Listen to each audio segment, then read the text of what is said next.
Welcome to another episode of The Danger of Misunderstanding Calvinism, and we will be talking about a particular comment or reaction sa quote or saying from Charles Spurgeon.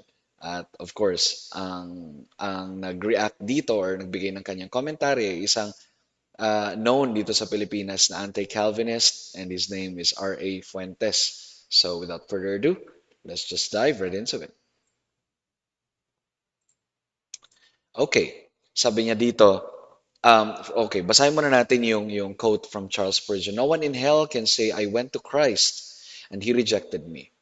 Ito ang komentary ni R.A. Fuentes. If this is really from Spurgeon, surely he is not a five-point Calvinist.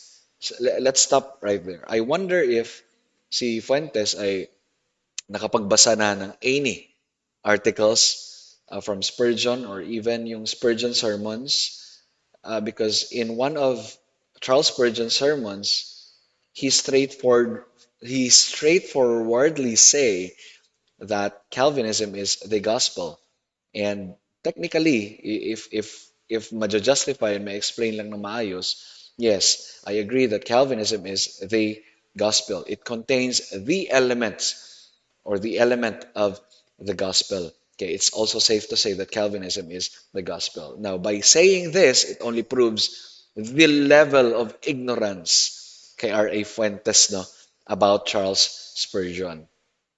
Sabi ni R.A. Fuentes, in Calvinism, people in hell would say, I'm here because I cannot come to Christ. No, that would be impossible sa mga tao. If only we can communicate people from hell and ask them, bakit ka nandyan? Walang ni isang magsasabi na, gusto ko kasing lumapit kay Kristo, kaso tinatanggihan kami ni Kristo. Ano ba ang sabi ng ating Panginoong sa Kristo?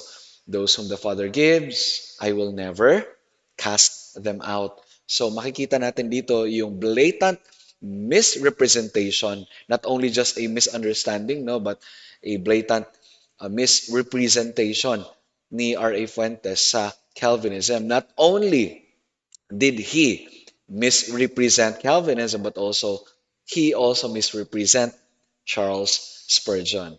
And minsan nalilito ka mo ako if R.A. Fuentes just chose to be ignorant or nire-refuse niyang basahin ang mga materials ng Calvinism or binabasa niya pero hindi niya ito inuunawa ang tunay na critique, guys. This is for everyone watching this video. Ang tunay na critique, ang honest critic ay magsisik ng tunay na understanding sa kanyang view na kinikritik. Or else, ikaw na nagpa-profess bilang Christian ay responsible sa tinatawag nating intellectual dishonesty. And R.A. Fuentes is guilty of that and he must repent of his sin. Okay, let's continue. How could a non-elect come to Christ in Calvinism and then can say he did not reject me when he has been rejected before he has been born? Well, of course, maraming mga nuances na dapat i-discuss pagdating sa mga bagay na to. Clearly, but clearly, what the Bible teaches is that in Romans 3:9 hanggang sa 18, sabi ni Paul, Jews and Greeks are under sin, nasa ilalim ng kasalanan. As it is written, none is righteous, no, not one. No one understands, no one seeks for God. Let's stop right there, R.A. Fuentes. Let's stop right there. Is it true that no one seeks for God? Is it true? Think about it. Now, if Paul is saying or is telling us the truth, which is from the truth of the scripture, then it is actually true, literally true, spiritually true that no one seeks for God. All have turned aside. This is a universal statement. All have turned aside together. They have become worthless. No one does good, not even one. Now, baka i-argue na Ray Fuentes no na, wait lang, no one does good. Ang ibig sabihin po dito is in a spiritual sense, nakatanggap-tanggap sa Diyos, all of our good deeds are like filthy rags. Not so no one does good, no, not even one. At ang culture kasi ng Jewish people once na meron silang ine-emphasize something, 'di ba, sa culture natin dito sa Pinas, when we try to emphasize something, we put it in bold letters. Sa Jewish culture kasi inuulit-ulit nila yung kanilang statement. Dito, makikita natin yung salitang no. Palagi, no? None is righteous. No. Diba? Kumbaga, pwede naman sabihin ni Pablo, no one or none is righteous, not even one. Pero binigyan pa ng emphasis ni Pablo na, no, none is righteous. No, not even one. No one understand. No one seeks for God. All have turned aside together. They have become worthless. No one does good, not even one. Their throat is an open grave. They use their tongues to deceive. They use their tongues to deceive. And makikita natin itong manifestation na ito kay R.A. Fuentes. He uses his tongue to deceive people. And I think makaka-relate sa akin dito ang mga taong na unti-unti nang nakikilala ang mga motives ni R.A. Fuentes and the rest of the guys na na as if they are actually exposing Calvinism as an evil doctrine or Calvinism or a doctrine that is unbiblical. They are using their critique on Calvinism para marami ang lumipat sa kanila. And makikita natin yun na marami na daw ang lumipat sa kanila. Sino ang maniniwala sa inyo? Makikita natin sa language nila. These are clear evil motives. But then again, uulitin ko, if you are an honest critique, if I am wrong na wala kayong evil motive behind these things na sa pagkritik ninyo about Calvinism, then please honestly critique, honestly represent our view, and then critique it. Ganon lang po yun. And makikita namin na you are trying your best talaga to not misrepresent Calvinism. Pero as far as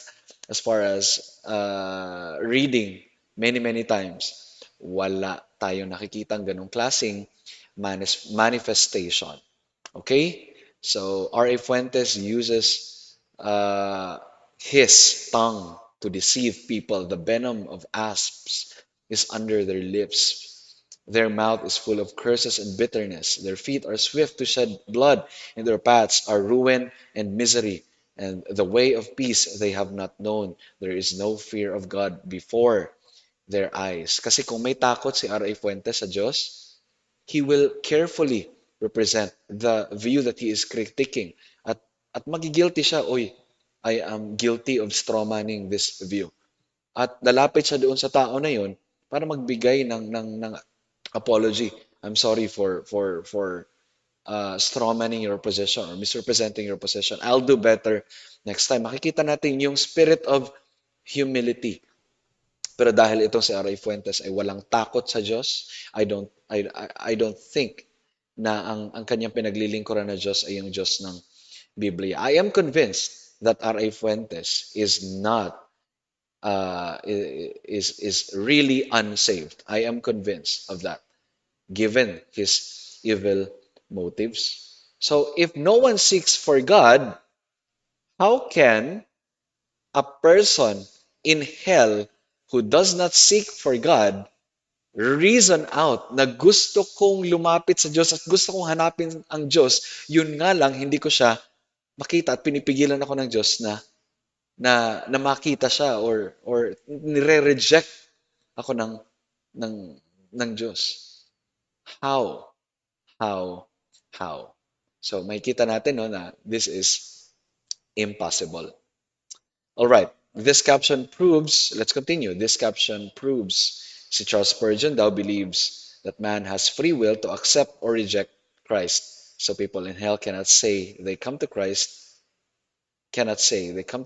and he rejected them. They rejected Christ. Okay. So sinabi ko na kanina na ano, na there is none who seeks for God. Walang humanap sa Diyos, ni isa. Totoo yung sinasabi ni Pablo. And in regard naman sa free will, no, gusto ko lang din i-touch ito very shortly. Itong free will kasi na pinag-uusapan natin, majority ay naniniwala na ang tao ay morally free to choose evil from good. Ah, na as if ang description ng Biblia sa tao is morally free to really choose God or reject God. But the Bible clearly teaches na ang tao ay hindi siya neutral. Ang inclination niya ay sa kasalanan. Di ba? Uh, he's freely exercising his free will. Free will to what? Free will to sin. Free will to sin dahil siya ay makasalanan. Ang kanyang inclination ay papunta palagi sa negative. Okay? He is, kumbaga, ang kanyang polarity, di ba? Polarity, may positive, may negative. So, ang kanyang spiritual polarity before regeneration or being born again, ang kanyang spiritual polarity is under sin. He is, ang kanyang inclination ay patungo sa kasalanan. Hindi niya hinahanap ang Diyos para sambahin ito. Hindi niya hinahanap ang Diyos para pagkatiwalaan ito ng kanyang buhay, so on and so forth. So basically, free will, as described in the Bible, ay under sa dominion din ng kasalanan. Okay? Marami nga nagde-describe nito is free will is a choice of a man that which is in accordance to his nature. At ang nature ng tao is they are or we are sinners. So if ang nature natin is that we are sinners, at before regeneration ay we are sinful, then therefore ang free will natin ay under sa dominion ng kasalanan. In fact, sa John 8, we are enslaved of sin. All right. So, yan po ang ating episode 2 sa The Danger of Misunderstanding Calvinism. But I don't think na isang simpleng misunderstanding lang ang kondisyon na meron si R.A. Fuentes, kundi isang tunay and blatant misrepresentation ng Calvinism. All right? So, I hope na may natutunan tayo sa ating episode ngayon. So, magkita-kita pa tayo sa ating mga susunod na episodes. Thank you so much and have a great day. And if you haven't yet, please subscribe and hit that notification bell so you don't miss any future content. Bye-bye.